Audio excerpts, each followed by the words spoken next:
Hello, Minot sports fans. Welcome in to Season 3 of the Minot Sports Podcast. Season 3 being the start of my junior year here on the beautiful campus of Minot State University. What I do is major in professional communication, working a lot with the KMSU brand. We're going to talk about them in just a few moments here, but that is what I do here on campus, and I'm very fortunate enough also to be talking to you guys through the KMSU studios and being able to learn different things each and every day and apply that to everyday activities, ideas, whether if it could be in your area of work. There's lots to do with the Pro-Com major here at Minot State. That being said, I am your host, Cole Clementich, for each and every episode of the podcast that dedicates itself to the local sports and activities here in the Magic City. And just as I was talking about not too long ago, KMSU, we are a member of the KMSU TV and radio brand. We thank them for allowing us to utilize the broadcasting studios, whether it be the podcast room, live radio, editing rooms. There's a lot of potential to go around when you tour KMSU. But as always, we thank them. Be sure to check out the podcast on social media, Instagram at Minot Sports Podcast, Twitter at Minot Podcast, Facebook at the Minot Sports Podcast, and that is the same username handle for the YouTube channel as well. Follow our sponsor, KMSU TV and Radio, on social media as well, Twitter and Facebook at KMSU19, Instagram at KMSU TV Radio, and YouTube at KMSU TV. What an exciting time it is, Minot sports fans. We are underway in the brand new season as well as the brand new school year. I'm going to assume that probably all of you are now getting started with your respective schooling, whether it's at the high schools or at Minot State, or if you're a former Minot sports athlete listening from elsewhere around the country, fulfilling your studies or your journey in athletics at a college or university somewhere. Props to you. We thank you for tuning in, as always, to hear on all of the Minot sports news and action going around each and every day. And there's plenty of it. And on the show today, we are going to talk. So we just capped off summer sports, and perfect timing it was too to finish off the summer series of 2021, and now a smooth transition into the first episode of the new season. We're going to talk a lot high school sports getting underway. Minot State Fall Athletics, they are now back in business, back and rolling after tough decision being made last year, having to cancel the entire fall sports season that goes for women's soccer, volleyball, and football as well, and even cross country. And of course, some other teams were still waiting on to get schedules, either that or get some game action, like the Minotauros. We're going to have to wait a little bit on them before they get going, as well as the Minot State hockey teams, who are now moved under the direction of the athletic department. So they still have that title of a club team, but they now have more control under the official athletic department at Minot State, the one that operates all the sports with volleyball, soccer, football, you name it, all the teams that don't have that club status. But they did it over at the University of Mary. The men's club team has been under the direction of their athletic department for a while, and they usually have been getting the advertising for it. But now Minot State is on that same level, but kind of getting a little off topic here. Minot sports fans, let the fall sports season begin, and we'll start off talking some football here. We're going to get to Minot State in a second, but starting off with what is now Class 11AA and Class 11B. So if any of you are familiar with the division ranks or the system that they meaning the NDHSAA. If you remember last year, in the past couple years, I don't know how long it's been going for. I'd have to do more research on it. But it used to be AAA, AA, single A, and 9-man. They're no longer dealing with those rankings anymore. They changed it up now. So Minot High, and in fact, they actually moved teams up and down the division rankings. So your teams, of course, here in town, like Minot High, the likes of them, along with Mandan, Century, Bismarck High, you got your West Fargo and your West Fargo Cheyenne, your Fargo Davies, those teams like that. They are now the cream of the crop in the Class 11 AA, Class 11 Single A, represented by teams like Dickinson, Bismarck, St. Mary's, Devil's Lake, some of your East teams that used to be atop of the mountain as well in AAA have moved down a bit. Class 11B, right here in town with the co-op of Bishop Ryan Catholic School and Our Redeemer's Christian School athletes, the Bishop Ryan Lions. They are in that division. You'll also get your other area schools like Des Lacs Burlington, Surrey Mustangs, South Prairie Royals, all of your teams like that. And then there's, I'm not sure if I had mentioned it yet, but 9B, of course, those will be all of your 9-man football teams here in the state. So that is brand new this year in the state of North Dakota. We'll start off with Bishop Ryan Football. That was, in fact, the first event we covered here on the podcast. So the first fall sporting event to get going on the schedule, and it was the Bishop Ryan Lions against the Dickinson Trinity Titans, a team that the Lions failed to beat last year down in Dickinson when they played at the Dickinson State University football field. It was actually a close one. I don't recall the score. I think it was 27-25 or 28-25, something like that. It was at least a field goal or less that this one came down to the wire, but Bishop Ryan coming up short. And so Trinity is back again. They're still that same team, that one that is going to obviously contend for a playoff positioning. And once again, this one here at Herb Parker Stadium. If you remember last year, the Bishop Ryan Lions had to play at the Nedros football field because the bubble was still up. Minot State Athletics did not want to take it down because of COVID. And what meaning would it have having to take it down and putting it back up again? But then you had to deal with social distancing, and rightfully so, they had to keep it up. But the Lions are back in Herb Parker, playing in Herb Parker Stadium in the Minot State campus, hosting the Trinity Titans in the first home game of the season, actually kicking off the football season, Class 11B and 9-man. There's several more teams in those divisions, and so they need an extra week to get some game action in there. And again, another close one. This time, kind of a wider margin and a messy game, too. It actually had to be played in the rain, and so the football was constantly being wiped down with the towel provided by the referees. And it wasn't pouring hard, but it was enough rain that it just had a major impact on the game. And it was a messy one, like I said. Low scoring, but Dickinson Trinity coming away with a last-second touchdown drive, winning the game 18-12.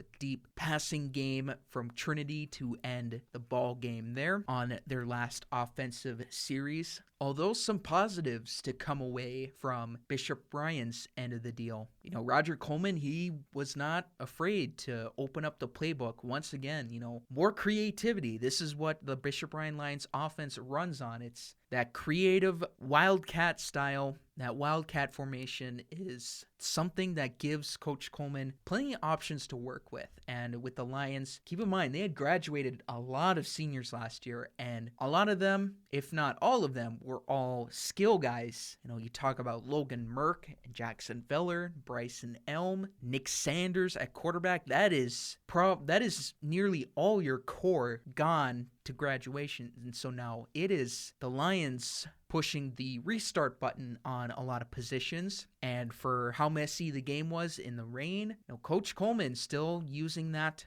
Wildcat formation, creative offense, his creative genius, still utilizing that game to spread the ball around with their skill guys that they now have to build up, which, hey, if they're starting over at multiple positions, it could pay dividends once they all get to be juniors and seniors and upperclassmen. But a lot of freshmen and sophomores hardly some juniors and seniors. Obviously, you got your guys like Josh Will and Zach Hendrickson. They're going to be relied upon as leaders of this program. But my overall takeaway, despite that they gave up that game-winning touchdown drive with under a minute to go in the game, it was still pretty messy from the start. Both teams had a hard time moving the ball down the field. Trinity picked up some late momentum, but Bishop Ryan, Coach Coleman, not afraid to spread the ball around, letting the young guys learn this offense and learn it early. And again, if they get an easy grasp of this as the years go on, by the time they're juniors and seniors, it's going to come easier to them. And so there were some big plays there that Bishop Ryan had, and even including,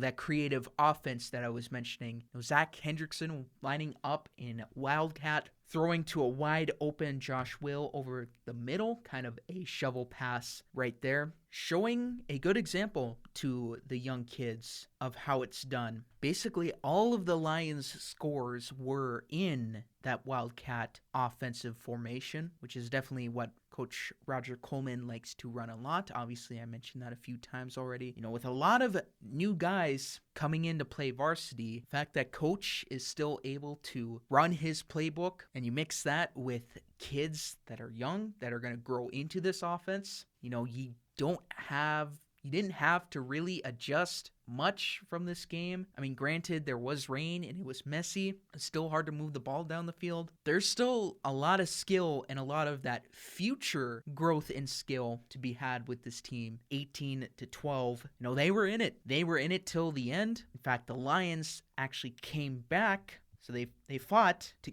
come back and tie it early in the fourth quarter, all knotted up at 12 apiece. Of course, the one game-winning drive by Trinity sealed it. They went to a heavy, deep passing game, Trinity did, and, there's still going to be some learning curves, some learning points there for the players, but the fact that they were able to respond facing with adversity, being down 12-0 to come back and tie it up, and keep the game within a score, with all those young players on the roster, I don't think you could have asked for a better start if you're Coach Coleman. Again, going back onto the rain part, had this game been, I don't know, what could it be, like 30-12 or 37 or 38-12 or something like that? For how well these youthful Lions, this youth movement that this Lions team is going through, for how well these youthful legs handled it, that's pretty impressive. And Trinity, they like to run a lot of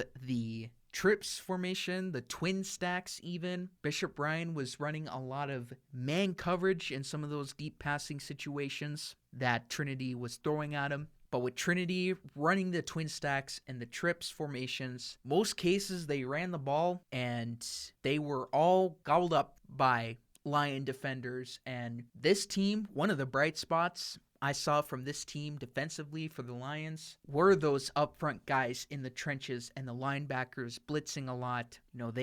This defense showed some great instincts for what Trinity had kept showing them. Like, they were not fooled. The twin stacks, the trips formations, they were not fooled.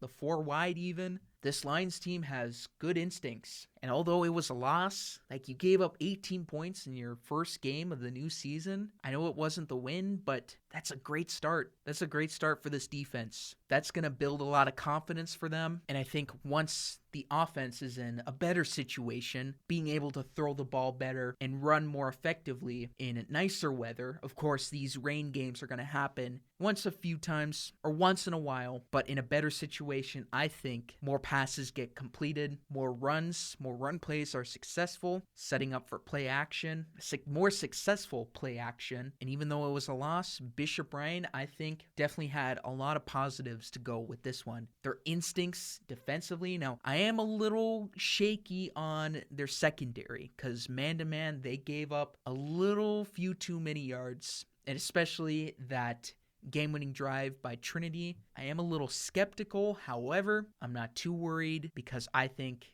again, that game-winning drive, it'll provide some teaching moments for these guys. And I think if they clean up a little bit in the secondary, given how well the defensive line and the linebackers played, not being fooled by Trinity's play calls, there's definitely going to be, I think, some added growth to this team that they can do well as a unit if the secondary holds on just enough. I think the linemen and the linebackers can stretch out the quarterback more and get to him sooner rather than later. For how well they've played, showing great defensive instincts. Tackling was very good for the most part for how much I've seen out of the game. Majority of times they really didn't get burned on too many huge plays where they didn't really have any missed tackles that ended up being costly plays or costly yards given up. The one main one was that game-winning touchdown drive in the end by Trinity.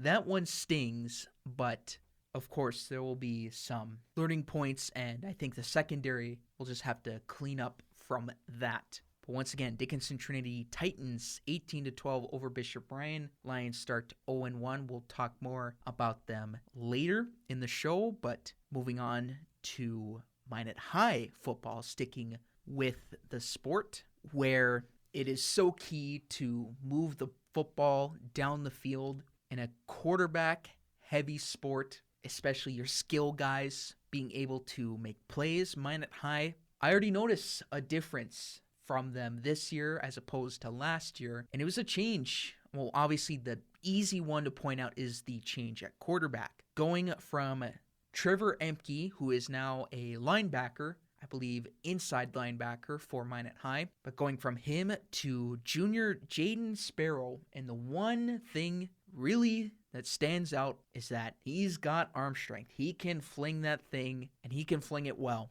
And that is what you need, especially at this level of football. You need a guy who's on target with his receivers, and arm strength in your quarterback really helps out with that. And getting the ball out quickly, too, in times of trouble where broken plays happen and you have to react quickly, kick it off to, your running back who's sitting there open, uncovered, just a quick toss pass, whatever it is, to the side. With Sparrow's quick reaction, his reads, his progressions are solid, looking over to see who's open. Again, I mentioned that arm strength already. Just the one thing Minot High has struggled with, and it was noticeable in the past couple years now, is moving the ball effectively. Although they did show some promise at the end of last season, with that 2 running back set with Chase Burke and Hunter Rosiska, using the combination of speed and power and vision. Establish the run game, opens up play action. And I think if Sparrow,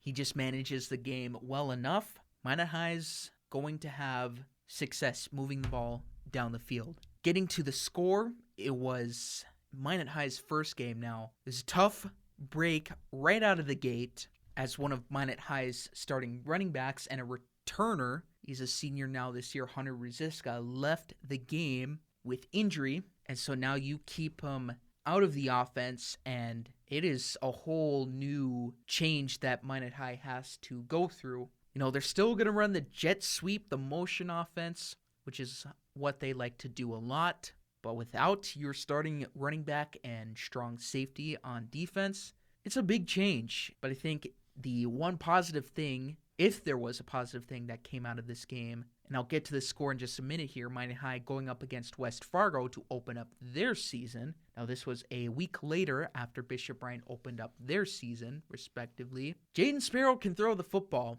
and he can fling it like crazy. And again, I was saying earlier, that is what you exactly need at the high school level. If you don't have the arm strength at quarterback, hopefully you're accurate on your passes, but a lot of those passes are going to be a little wobbly, not going to get to the receivers down deep for play action. But Sparrow, his reads are solid. His awareness in the pocket is good. He's got a great arm. The one thing that really killed Minot High in this game is if you want to move the ball effectively and show those signs like you did last year to end the season, just using game management as the strategy, running the football with your top guns, open up play action. But now you take Rosiska out of the equation. You add Sparrow, but a lot of issues from the first home game for Minot High that night. A lot of not connecting with the receivers. I think the one key factor for Minot High is if they're going to have success without Rosiska in the offense, Sparrow and the receivers need to get on the same page,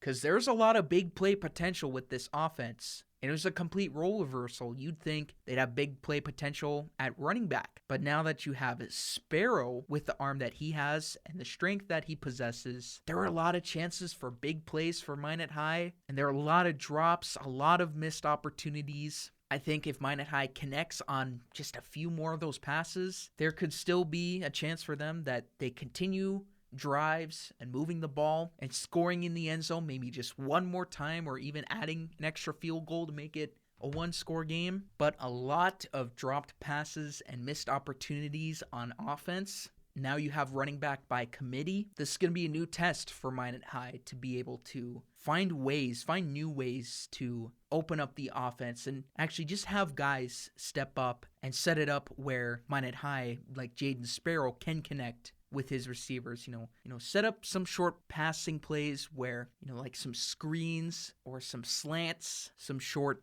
yard slants, connect with his receivers early, start building that confidence. Really overall, just game management. Run the ball effectively, open up play action. I'm going to keep preaching that. That is, I know it's a cliche, but it works so well for every team, no matter which level it happens at. But overall, unfortunately for Minot High, Ruziska is out with injury. Jaden Sparrow and the receivers coaching staff has to get them building some consistency, building some confidence in each other, because there are a lot of big play opportunities now that you have the arm strength at quarterback with Jaden Sparrow. The way that he can throw it, again, it's going to open up a lot more opportunities. But as I was saying, going to mention the score. Minot High off to a rough start with Ruziska going down early, changes the nature of the offense. And Minot High struggled to move the ball down the field. At times, they were able to capitalize off a turnover. They were first and goal, actually. It was a Tyler Johnson strip sack on Peyton Jancy,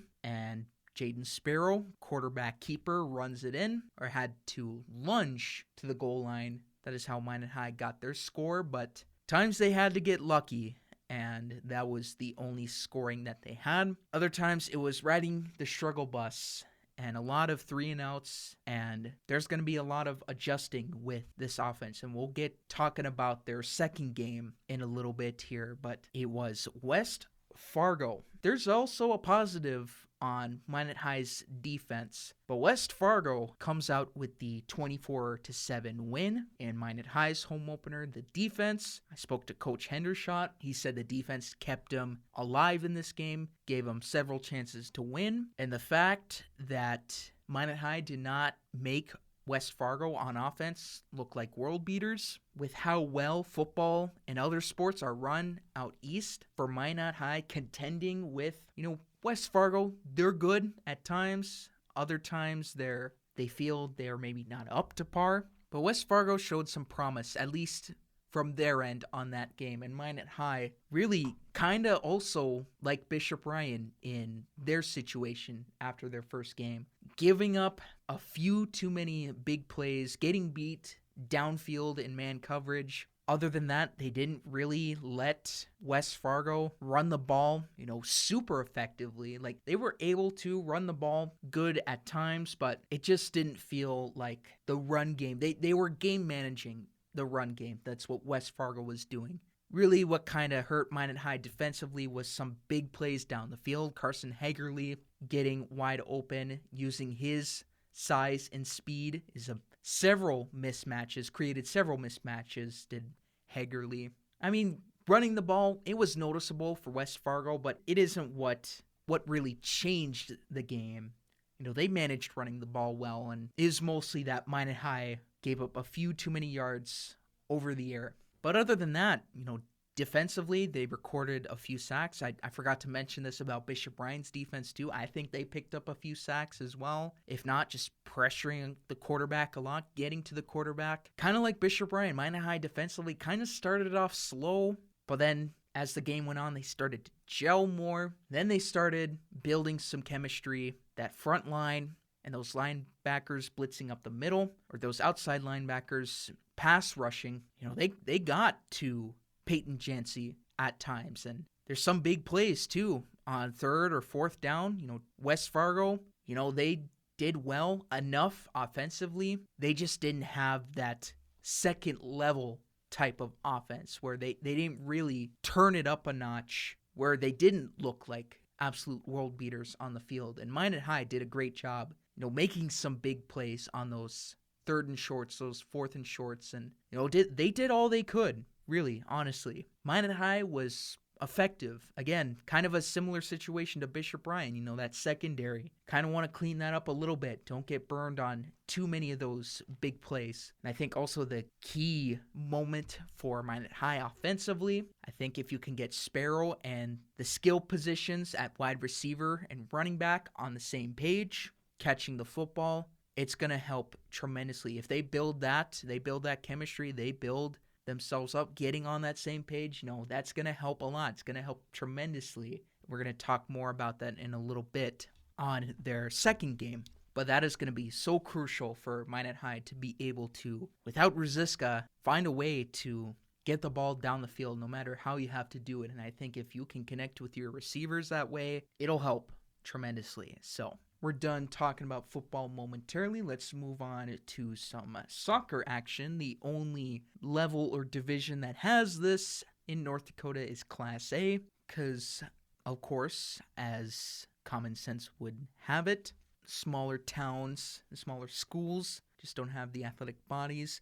Although it may change in the future, you never know. But Class A being the only level at this time for high school soccer, Minot High, the boys team, so they play in the fall, the girls play in the spring. The Minot High boys getting their season going, taking on the Bismarck Legacy Sabres, who have shown some promise as an athletic program over the years. Minot High, the Magicians, opening up with a 2-0 shutout victory, not giving the Legacy Sabres really much of anything to work with. I mean, as far as goal scoring, the one thing about this game was that the Sabres had some high chance opportunities to at least pot one in and make this an interesting matchup, but it didn't happen.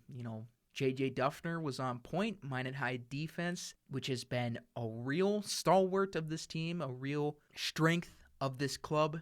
Defensively, they're stout. They normally don't let up a whole ton of second or third chance opportunities. That was kind of noticeable in this one.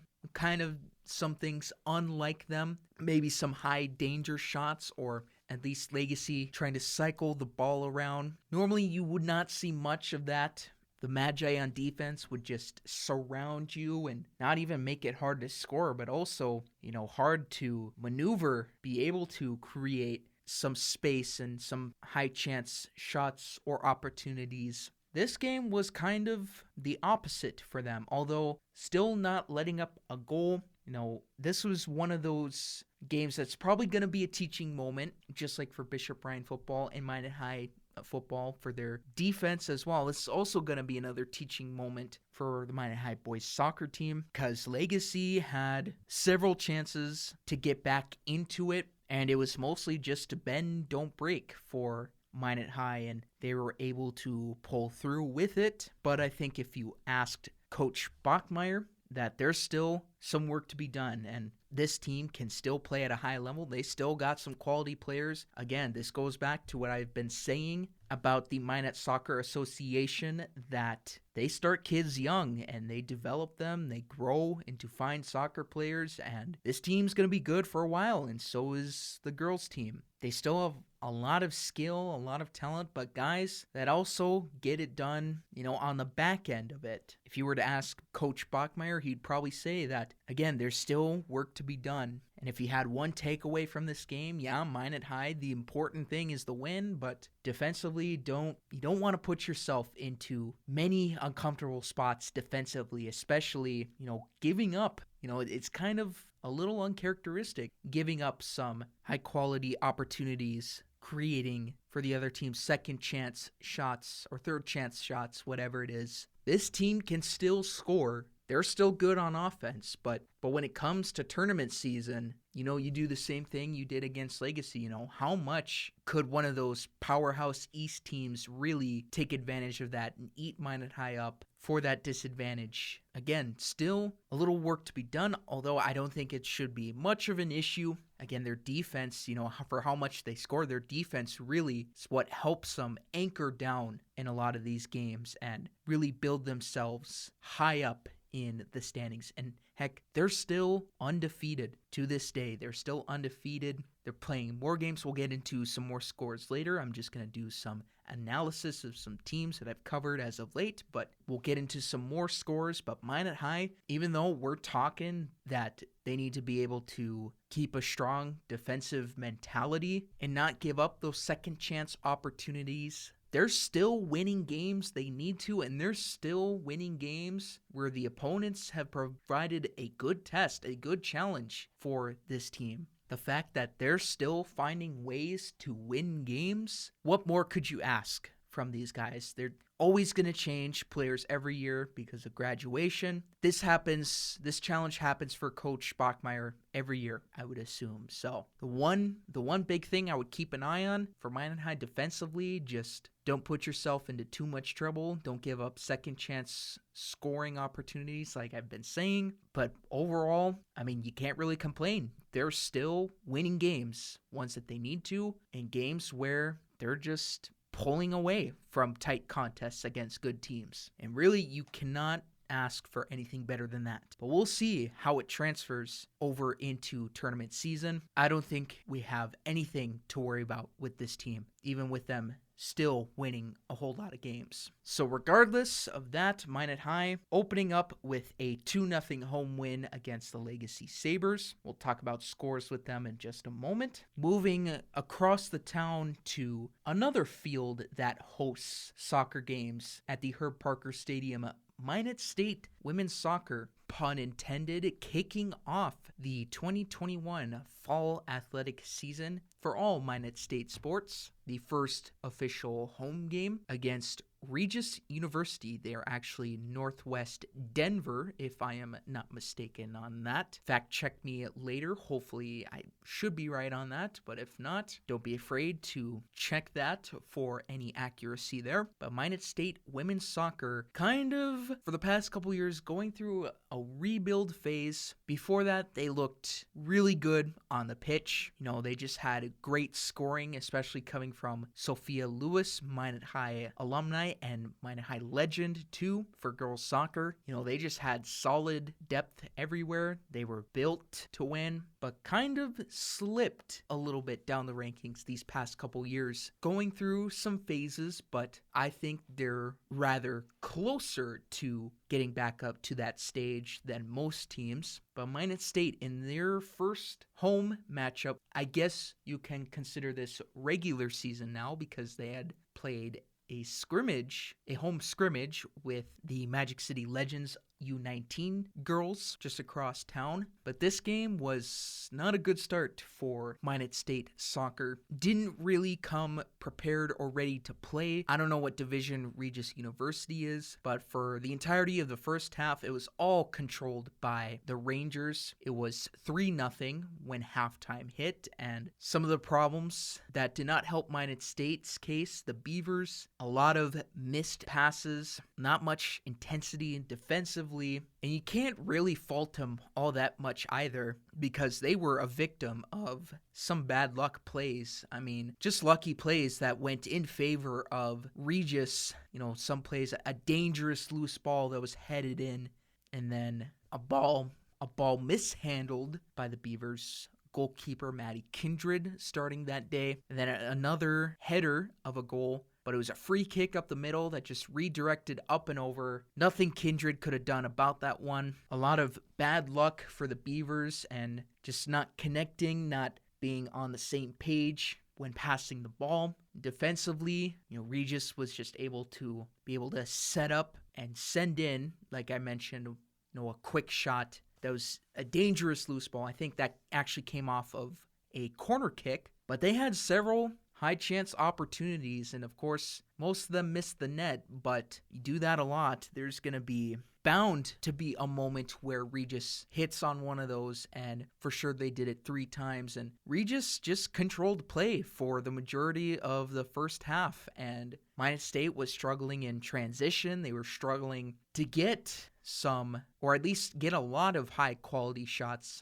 on net, on Regis's net. They had moments, they had some shots on net, but just could not capitalize, and it was more of the same at the start of the second half. Missed passes, not much control on defense, but that tide started to turn a little bit. Minot State, they started playing with a little bit of a chip on their shoulder, having to play desperate to reverse fortunes, or in order to reverse fortunes, try and hopefully get back into this one. They didn't come out like gangbusters to start off the second half, but they knew they had to pick it up and turn the tide in their favor, and set play, cycling the ball back. I can't remember if it was a free kick. Actually, it was not a free kick, but a pass back to Chloe Allen close to midfield. She just absolutely rocketed one top shelf into the back of the net, and that got the Beavers on the board, but that was the only action that happened in the second half. Nothing really of note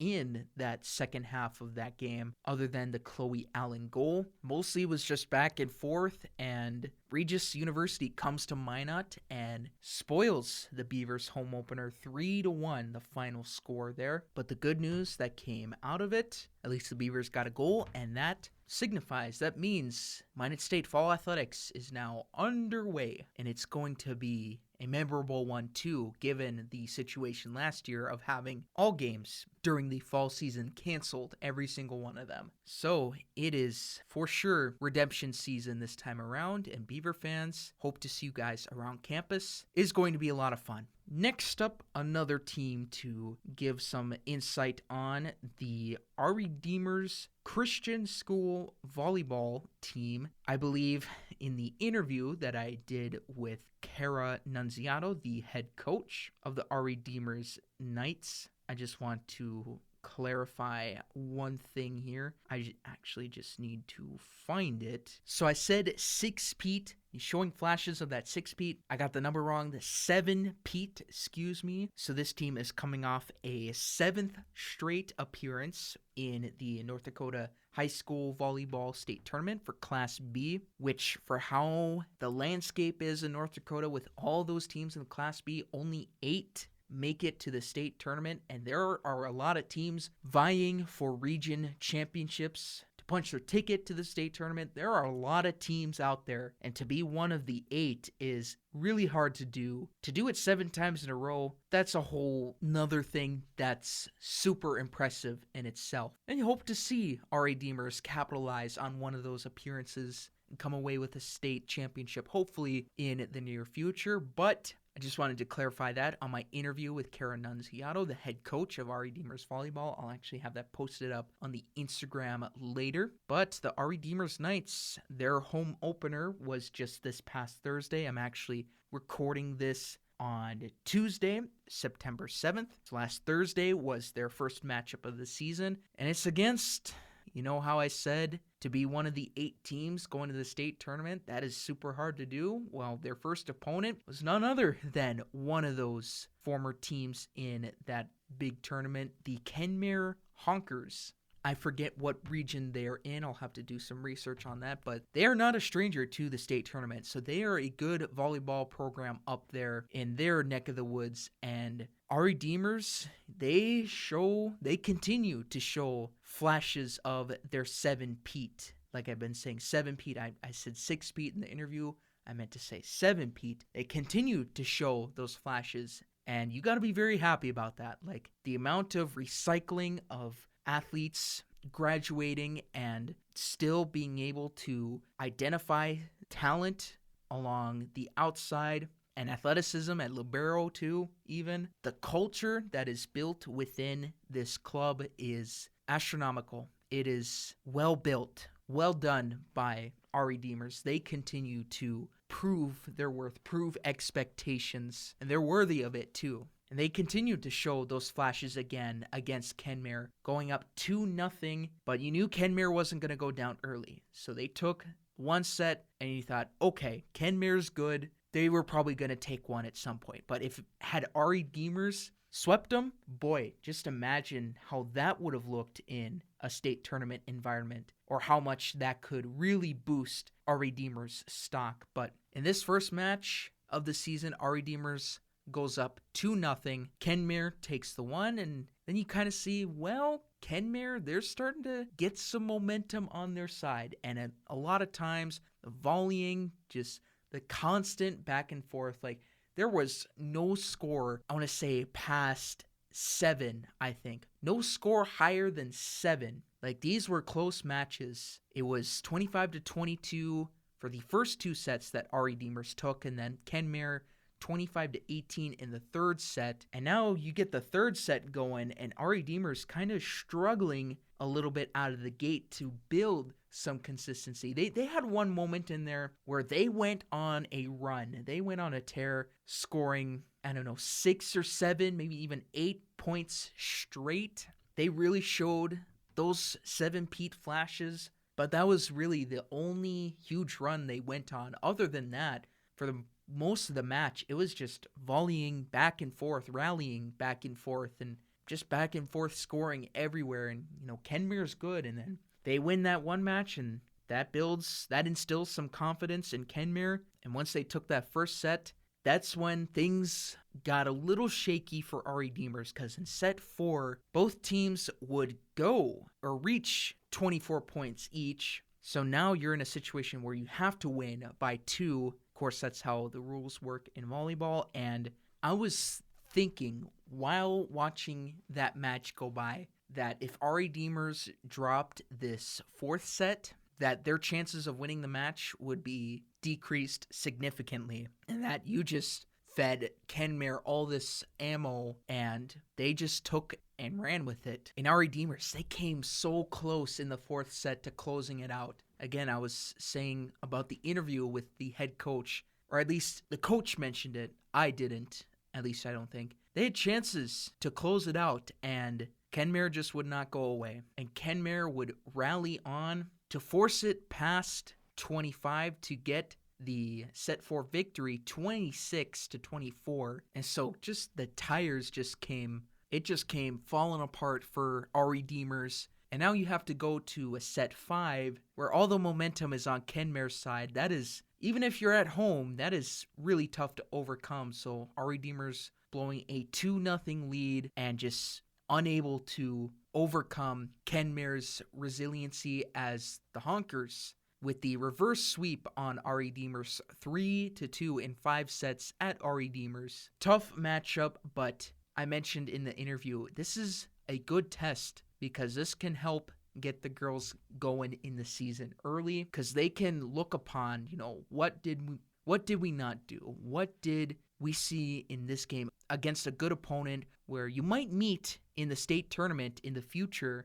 this season? What can you take away from a challenge like this? What are some of the positives? Went up 2-0 early. What can you take away from that? So I wouldn't worry. For you RE Demers fans out there, for all you RE Demers students and fans out there and parents, I would not worry if I were you. Believe it or not, Kenmare, they got a good volleyball program. They are really good. They're one of those 8 teams with you guys going to the state tournament usually.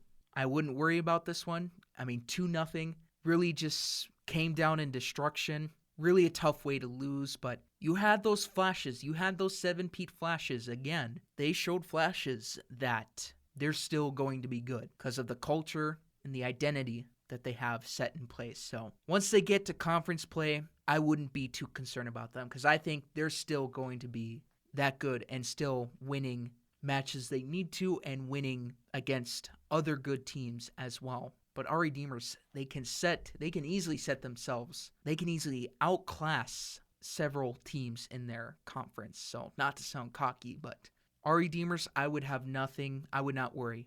I would not worry about this volleyball club one bit. I think they'll be just fine. It's one match against a good Kenmare team. I think they'll be all right.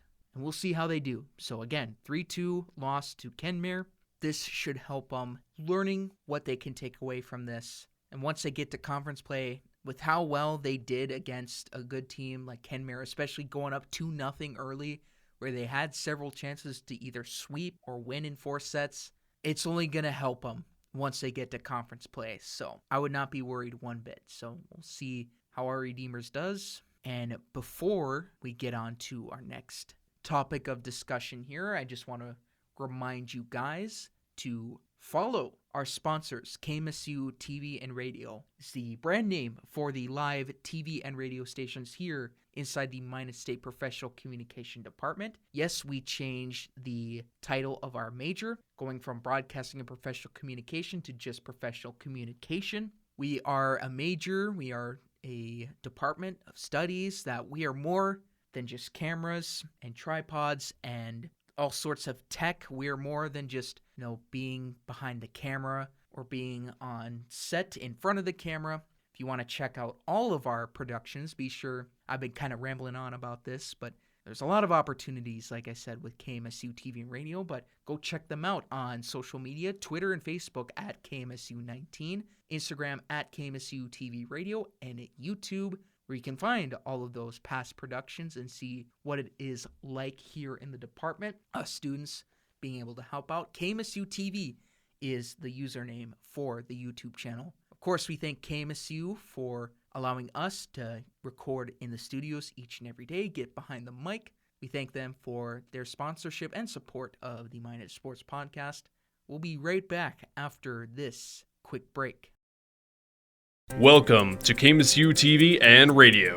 You might be asking, what is KMSU? It is the brand name for the MSU Broadcasting Department, home to the many young and aspiring communication majors here at Minot State University. When joining KMSU, there will be many different opportunities to get involved. Students will get a hands-on learning experience and lots of future career fields, like the production of content, being a leader in public relations, operating social media, or even writing and journalism. KMSU is also home to the local public access channel, where students can produce the weekly campus TV show and talk on live radio. From us here at KMSU, we hope to see you along the way. In new places in this game one, you're kind of getting used to playing together and you're getting that rhythm. So big improvement here from week 1 to week 2, and we just have to have the mentality to get after practice and approach it that way. That is the voice of head coach Chauncey Hendershot of Minot High Magicians Football. Can clearly hear it from him. Also hope you guys like the background music to that as well. Got plenty of new resources to use with this thing, but you can hear him say it plain as day that they will find ways to adjust. It's just the first game, and they'll develop and they'll gel as a group. So hope to see them improve on that bit. But coming on into the latter half of the show here, we'll take a look at some scores here. And as promised, we were going to continue on with Minot High and Bishop Bryan football. Again, I'm recording this on September 7th, so I'm a little bit behind on giving some insight for some games. We actually have been through a few already for Bishop Bryan and Minot High as well. Minot High's second home game, they actually started off with back-to-back home games, and the second time going up against the Fargo Davies Eagles, who they're a pretty solid program in football and in other sports too. Really good at hockey and basketball too. You can clearly see that as evidence as when Minot High played them in the state tournament last year for boys basketball. But it is football season. It is the fall season, and football is usually played in the fall season. And Minot High showing some improvement, moving the ball down the field. Still kind of want to connect.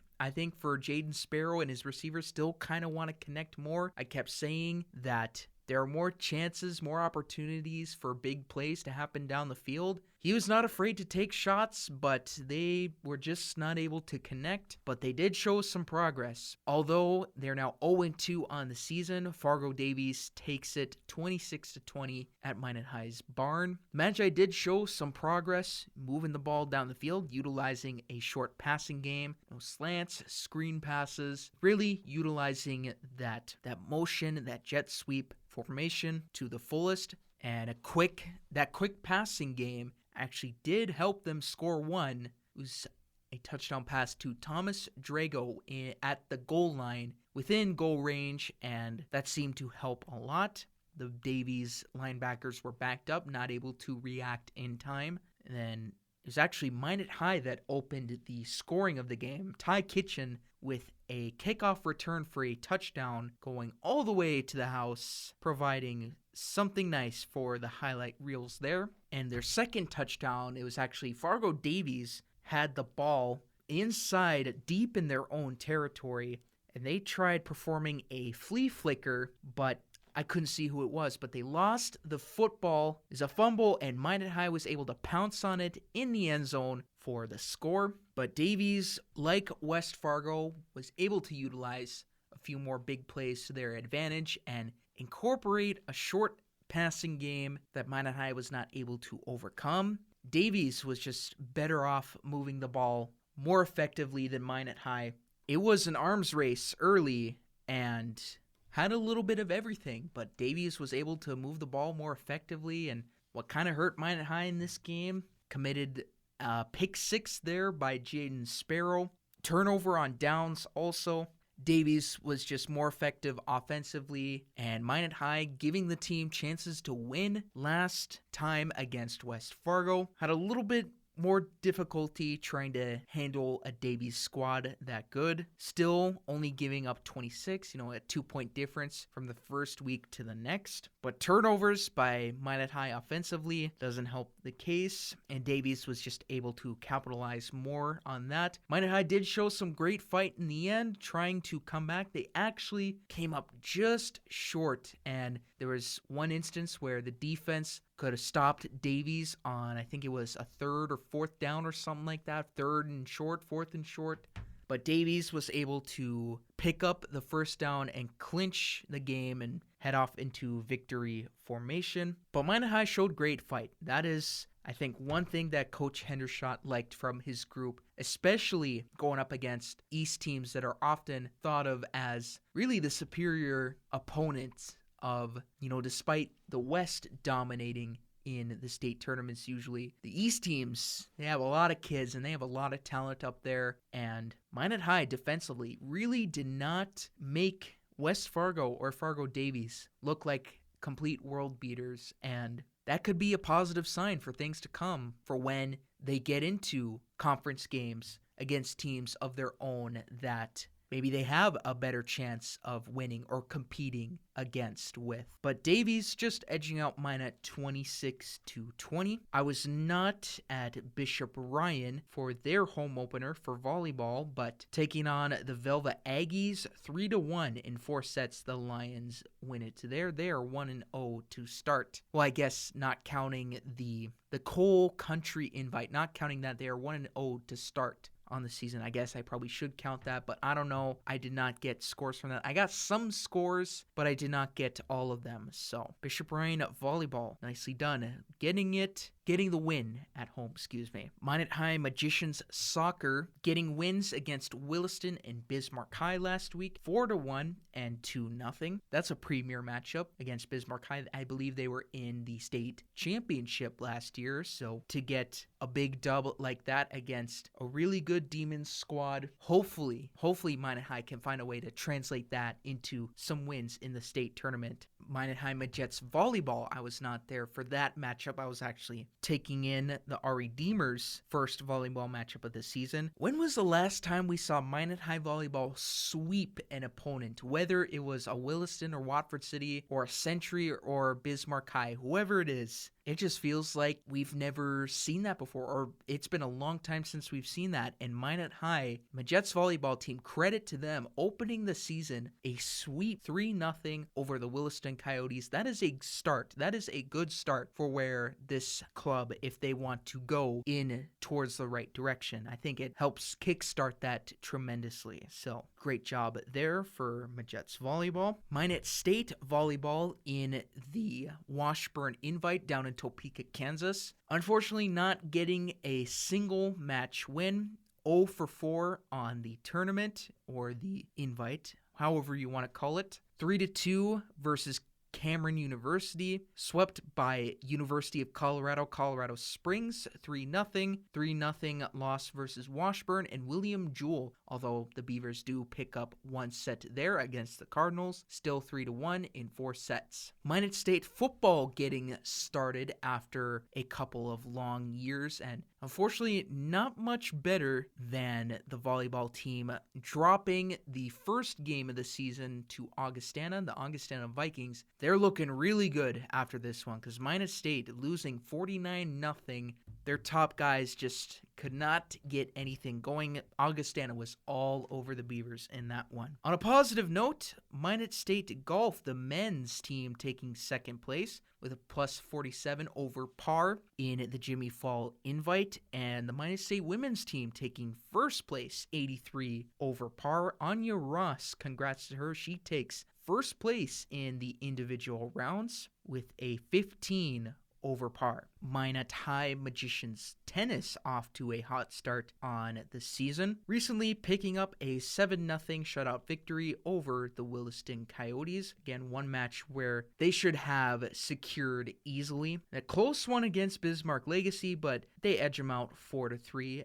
And now getting back into some more football talk. I kind of spaced this out a little bit, but I told you guys that I would get back into talking about Bishop Ryan football. Remembering back from the first game against Dickinson Trinity, the Bishop Ryan Lions, of course, playing in that rain-filled game where it was just hard to move the ball around and giving up that last-minute scoring drive from the Titans. The Lions are able to, in some normal environments now where the weather is nice and fresh, they pick up a few big wins. Their schedule, it is tough to start off. Week 1 against the Trinity Titans from Dickinson. Week 2, the Rugby Panthers. They're always going to be a good sports program out east. And then Delax, Burlington, a mix of size and speed. Ooh, those are some tough matchups. But Bishop Ryan, they ended up getting wins against the Rugby Panthers and Delax Burlington Lakers. They were able to learn quickly from that game and regain their form, I guess, if that's a way to put it, with all these young guys stepping up, filling new roles. 20-14 against Rugby. You really cannot go wrong against that, or you really cannot go wrong with that. Rugby's a good team, and by one score, that seemed like a really good game to have watched or been to.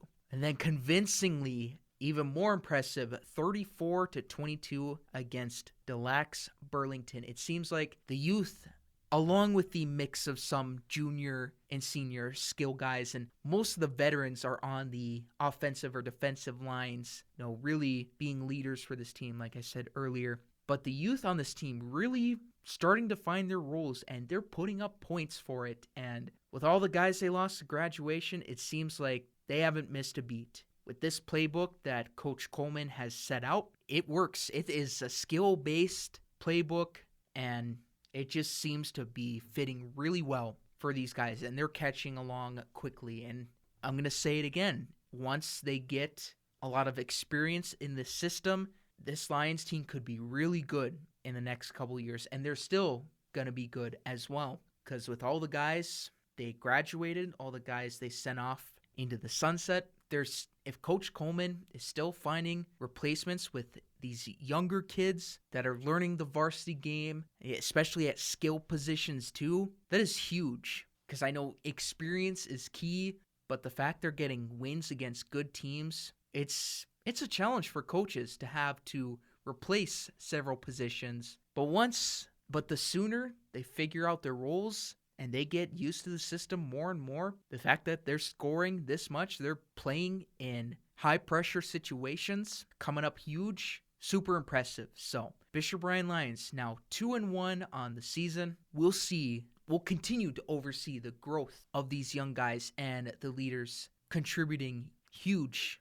In fact, it could just be that the young guys are still learning from it, and the top end junior and seniors like Josh Will and Zach Hendrickson and the offensive line and defensive line, they might be the ones that are anchoring the scoring. But I think the depth, with the youthful depth, there's a lot of skill guys that are taking big steps this year and entering big roles. And that is all I will get to on some football insight and other scores around the Minot area. I will possibly touch on more in the next episode. Don't you worry, guys. If you want me to report on any scores in particular for any sport, I will gladly touch up on that. But moving on, a great story has been brought to our attention here in the Minot area. And of course, you guys, if you guys follow along on social media, at this time, you probably know by now that some big news coming out of the Minotauros organization, as one of their own gets drafted into the NHL with the 162nd pick in the 2021 NHL draft. The 6th round, the Anaheim Ducks selected forward Kyle Kukkonen. And what an amazing feeling and outstanding accomplishment for this young kid. And it's an amazing day for the Toros organization as well.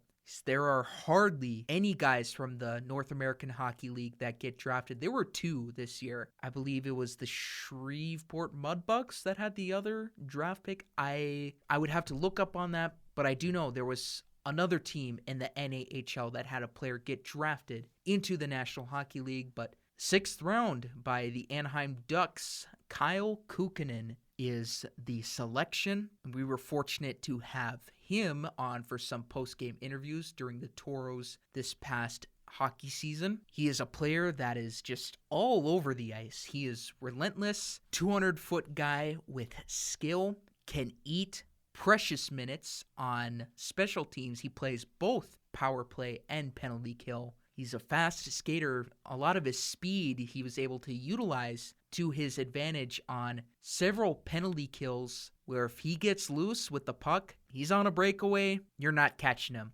And a lot, or at least some of his scoring, but a key portion of his scoring came on the penalty kill. A lot of breakaway chances shorthanded really propelled the Toros in a lot of games where they've been behind the 8 ball, and it is not easy to be able to overcome being a man down, especially in the sport of hockey. You know, it is tough. It is a rigorous test of your mental stability, and defensively, you know, the goalie is tested a lot too. When you have a guy like Kyle Kukkonen, like I just mentioned, 200-foot guy, good on both ends of the ice, fast skater, and some skill to boot. You put him on that penalty kill, he will take advantage. He's got a good stick, good insight, good defensive awareness, skilled guy that plays a two-way game, eats a lot of special teams minutes. He's just an opportunistic player. So really happy for the Kukkonens, the Kukkonen family, and for Kyle himself. Toros, very sure, are happy as well.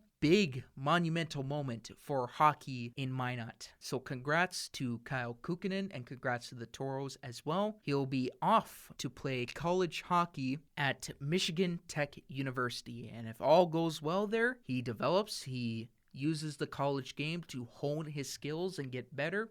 We may see him playing in the National Hockey League with the Anaheim Ducks very soon. So we wish all the best to Kyle Kukkonen in his journey to the NHL.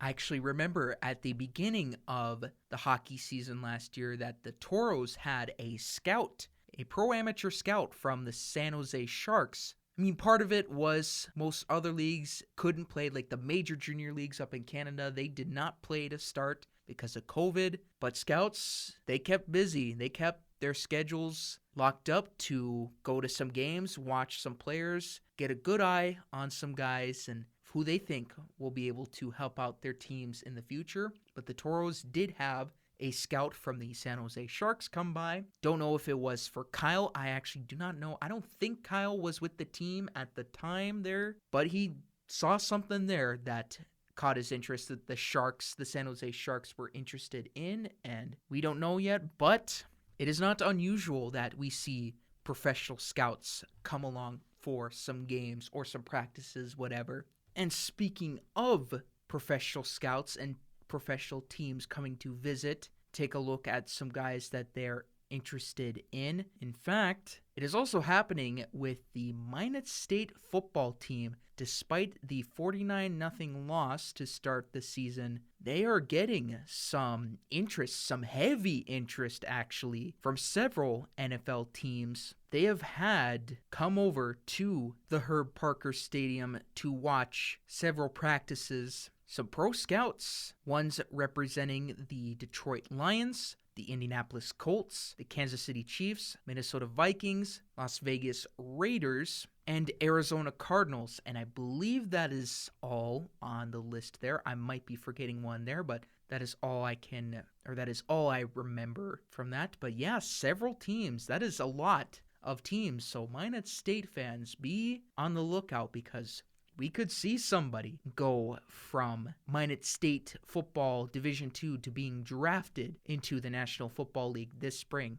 And it's going to be really cool. Going to be a really cool story if it does happen. Of course, we need all things to go well this season, play into his favor or multiple players' favors. Because when was the last time Minot State had been involved with or had a player or coach get into some news, some NFL news-related stuff? I think back in the day, there was a linebackers coach, but other than that, there's really not much else there. So be on the lookout, Minot State fans, because there could be a big shockwave. It is more and more likely we have a future NFL draft pick on our hands. Of course, given everything that I just said, that we need all things to go right for said potential future draftee or draftees and such.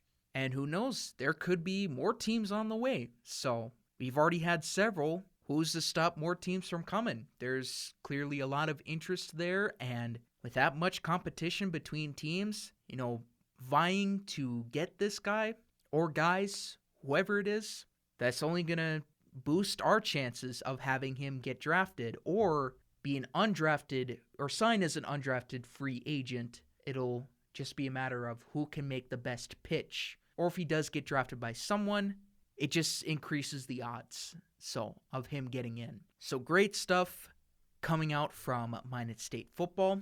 And Minot sports fans, that is going to do it for Season 3, Episode 1 of Season 3.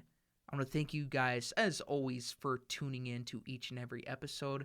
Again, I am your host, Cole Clementich, Jr. in the Minot State Professional Communication Department. Be sure to check out our sponsor, KMSU TV and Radio, on social media, Twitter and Facebook at KMSU19, Instagram at KMSU TV Radio, and YouTube at KMSU TV. We thank them for allowing us to record in their studios, get behind the mic, and always have a good time talking Minot sports with you guys. But that is all I have. It's a pretty long one, so we got a lot of stuff covered today. And on the next show, we'll be continuing on with our fall sports chatter and get into some more trending news and topics that will go around the Minot sports area. But Minot sports fans, thank you as always for tuning in and listening. Hope you guys have a good rest of your day. Stay safe and healthy out there. And as always, take care. Peace out.